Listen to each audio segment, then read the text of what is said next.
listening to the award-winning Open Mic Show. The views, ideas, and thoughts shared by our guests do not necessarily reflect those of WTSN, AM 1270, or Garrison City Broadcasting. The New Hampshire radio station of the year, WTSN, AM 1270, now proudly presents Open Mic. Your calls are welcome at 603-742-1270 or toll-free 888-441-WTSN.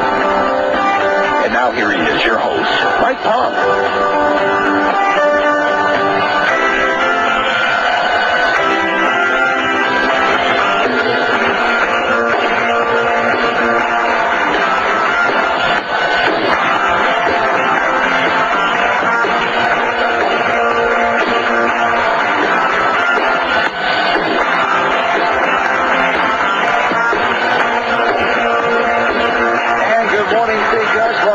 Gorgeous morning here in the seacoast of New Hampshire and Southern Maine. We welcome you to WTSN's Open Mic program.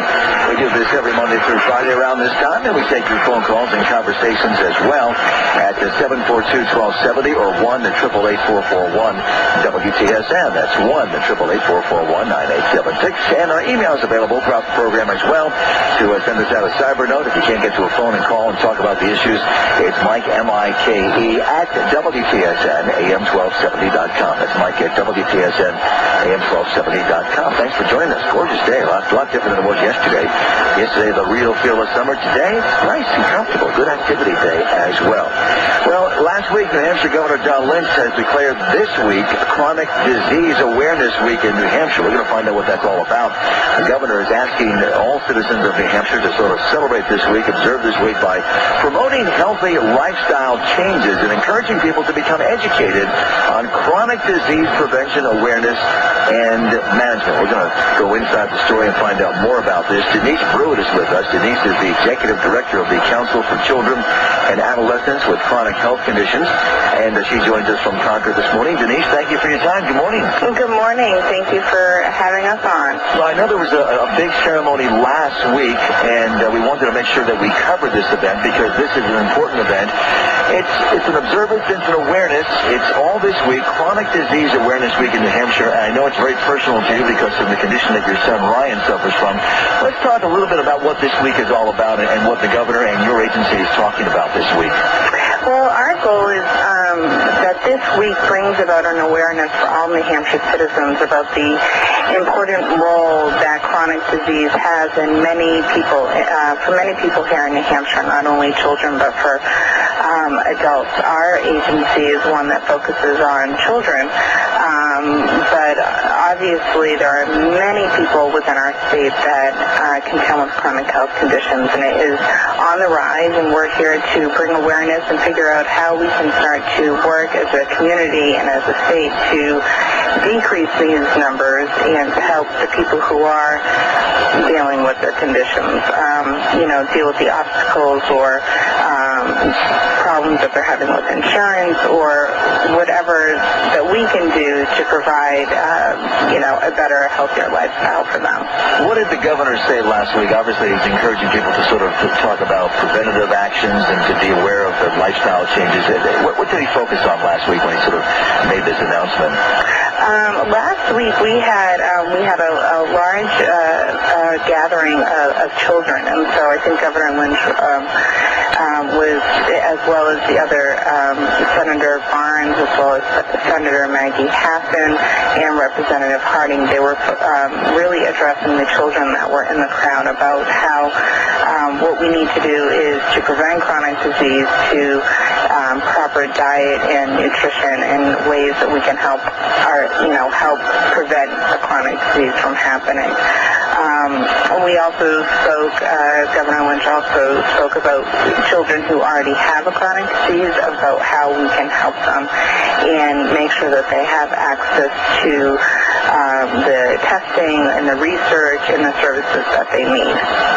It was interesting because in doing some preparation for this show, I found that chronic disease affects the lives of about 500,000 people here in New Hampshire, which is Quite a staggering number there. It certainly is. In fact, 1 in 6 children in New Hampshire contend with a chronic health disease as well, which is unfortunately on the rise, as is within that 1 in 6 children. Obviously, obesity, unfortunately, for kids is on the rise here in New Hampshire, and that's one of the things that Dr. Lynch, Governor Lynch's wife, is a big advocate for. How do we bring those numbers down with teaching kids proper diet and nutrition and getting them out there exercising? And unfortunately, in today's society, kids aren't as active as they used to be years ago, and to kind of get the kids off the couch and away from the computer and outside and playing outside and enjoying being a kid and becoming more active. Which is what we did as kids all the time. I mean, you have the advent of the computer now. We've sort of become like a little bit of a victim of the technology in a way, I guess. Oh, absolutely. I mean, computers have, they're a wonderful resource for kids, but there's also the whole, being outside and being active is, is something that they really need to get back to as well. And that's what makes a childhood a childhood.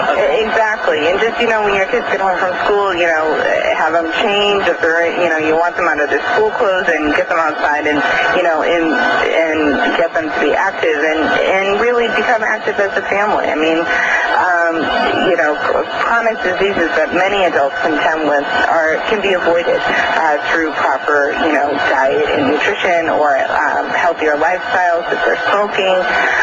And to stop those, we can also stop the chronic disease from developing. So it also, not only that, but when, as a parent, if you can model, the right choices, hopefully your children will follow in your footsteps. Right. We're speaking to Denise Brewitt, who's the Executive Director of the New Hampshire Council for Children and Adolescents with Chronic Health and Conditions. She joins us from Concord. And, of course, this is very personal for you because your son, Ryan, suffers from a very rare chronic health condition. Talk a little bit about that and what he is going through. Well, Ryan was born with a condition called cutaneous visceral angioimatosis with thrombocytopenia. He is 1 of 10 diagnosed cases in the world, and currently there is no cure for his condition, so he is at a stage right now that he's in a remission, and that was all through trial and error of medication. So obviously we're extremely dependent on research and developing technology in the medical field. But what it is that Ryan has bleeding vascular tumors that are on his skin and in his major organs, in his lungs, and his liver, and his spleen, and his upper and lower GI. And they bleed. And so what we had to do at the time when they were first discovered was find some type of treatment to stop the bleeding and to control the tumors from growing, which we were successful in doing that. And they're still there, but they've shrunk, and so they're in a remission state. And now we're doing, the drugs that they have, with any type of cancer, as you very well know, the treatment can be extremely toxic. And so now we're in the process of cleaning up from his toxic treatment and getting him back on track with his bone development and getting him over the recovery period.